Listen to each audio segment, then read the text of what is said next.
Hello, this is Marules23 once again with part 2 to the Raw 5 from 8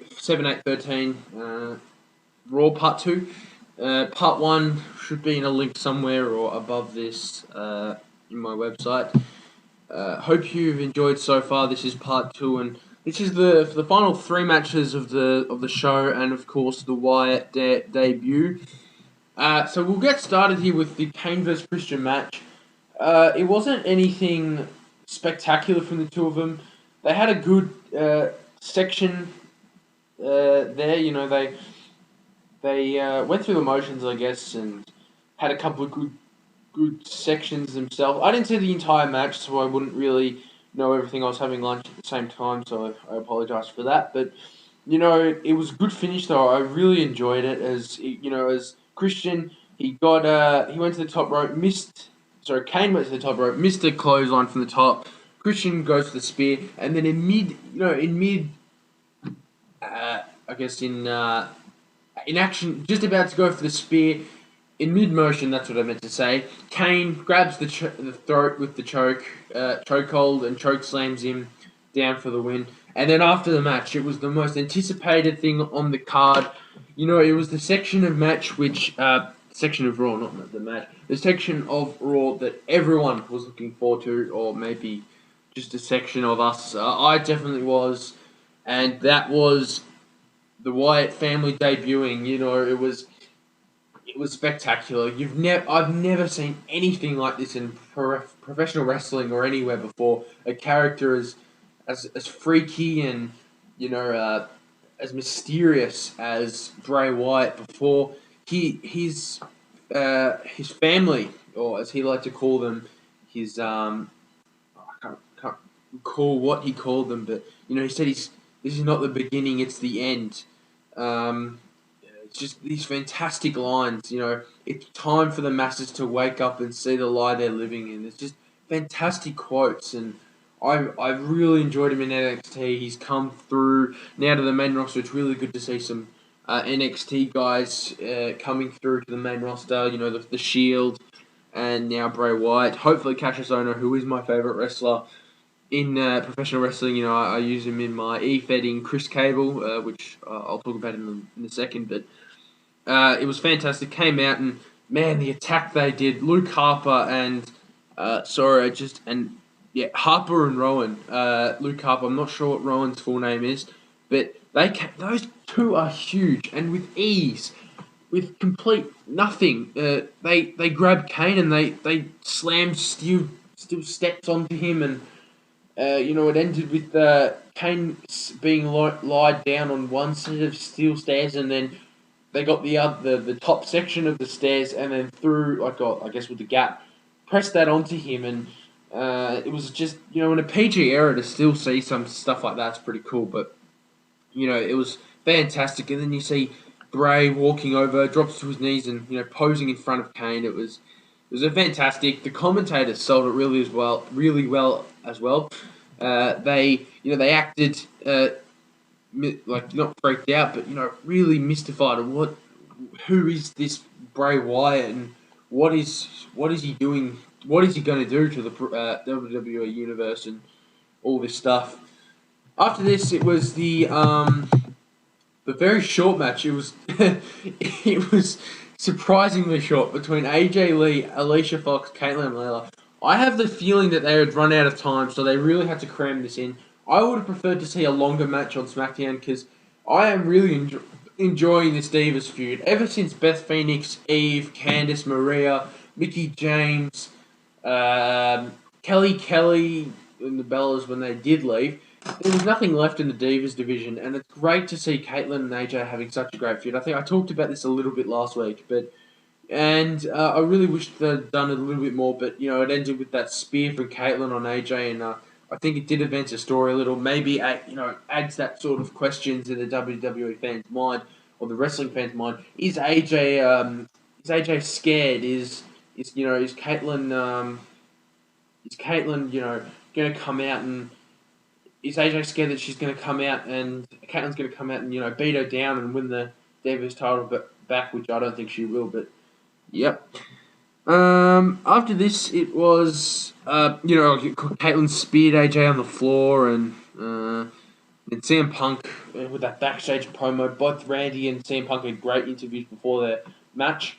It said, it really sold the main event well, and what a main event it was. That was one of the best main events. I guess last week's main event as well.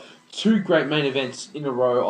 Last week when they got ADR and Cena, and they built up the match during the entire show with the world title, both the WWE title or WWF title, and the WWF title, and then you go to the world title with through, I think it was NWA, AWA.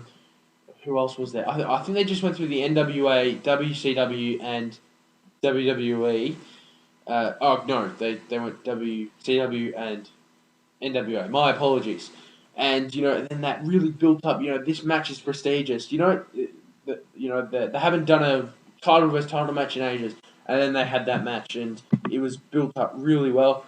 And then this main event, and it was fantastic. I really enjoyed it throughout. You had some great counters from both. Especially when I think when Punk went for that dive, that was fantastic. So that suicide dive, sorry, halfway through the match, and they went back and forth for ages, and the best count I've never seen the counter to the RKO. Cena. Orton goes for the RKO after Punk blocked the. Oh man, I can't talk. Orton goes for the RKO after CM Punk went for the GTS. Goes down, and when he goes to the RKO, Punk literally turns on his side and kicks him straight in the face. And I've never seen someone do that before, and it was fantastic. And straight after that kick to the face, he nailed the GDS for the win. And after that, Daniel Bryan coming out, beats up Punk, drags him out of the ring, throws him into the ring post, goes back in, gets a ladder, out of the ring, the bottom of the ring, comes back in and nails Orton with the ladder, and then sets up the ladder and climbs, grabs the Money in the Bank, and really, when he threw his hands up and had the yes chance going with the Money in the Bank briefcase in his hands, it was fantastic. It really sold the point that maybe Daniel Bryan is the favourite going in. That's why I start to think now, though, a question. If Daniel Bryan is the favourite, I don't think he's going to win. I said earlier, I know in part one, I want him to win, and I want him to go on to a main event versus Cena at SummerSlam, but, I think maybe then they can surprise a few with maybe a victory to... Oh, man, I can't see anyone else winning the match, but maybe a Randy Orton. Or Sheamus even, if he can get back on. I don't think Sheamus will win it, but, maybe they're setting up for maybe a surprise from someone else in the match. And I think Daniel Bryan is the favourite going in.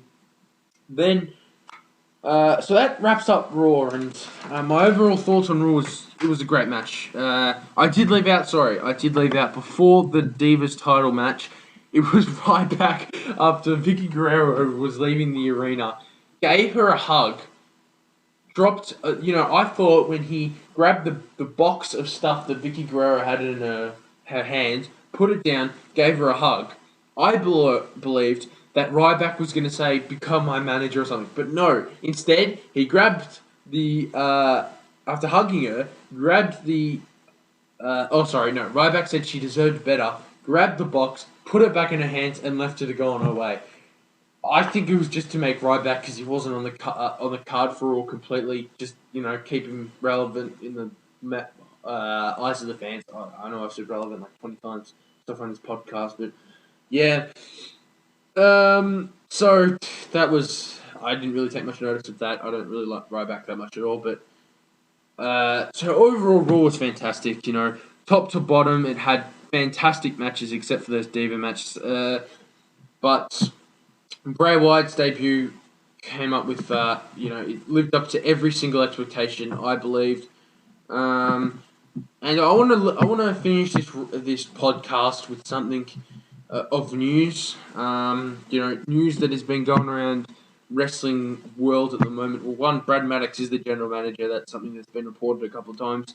And something else that's been sparking up recently is that Nikki Bella has been injured, and she's been on crutches and stuff, and hopefully that won't affect. I think is that they're doing that E Diva thing, so maybe I'm not sure. Maybe they've already filmed, but I don't really care about that sort of stuff. But the biggest thing was probably the Builder Mott, the trainer from Tough Enough. I'm not sure if any of you remember him.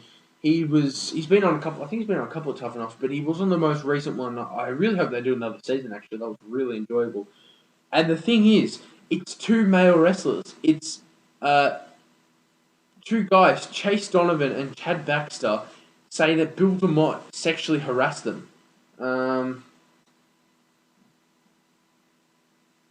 uh, and these allegations have been made by disgruntled, and the WWE have come out and said there are no sexual harassment complaints filed against any employee at the WWE's training facility in Orlando. Instead, these are being baseless allegations made by disgruntled members, talent recently released by WWE. Regardless, WWE takes these issues seriously and investigated this matter, concluding there was no wrongdoing.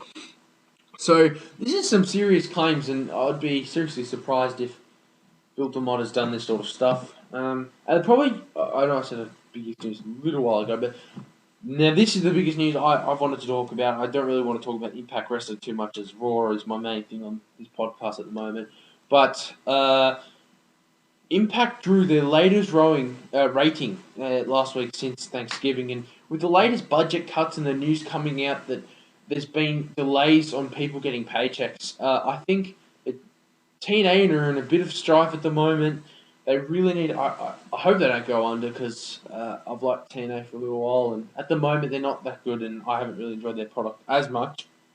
You know, they've still got talent like Austin Aries and Jeff Hardy, some of my favourites in wrestling, and they're in a bit of strife at the moment, and I just hope they can get out of this mess. So, yeah. On a final note for everyone, you know, I am a e-fetter, I guess, and I wrestle for, well, I guess my character Chris Cable wrestles for Millennium Pro Wrestling, MPW. It's an e-fed, and I'll probably be starting up maybe one day an MPW podcast.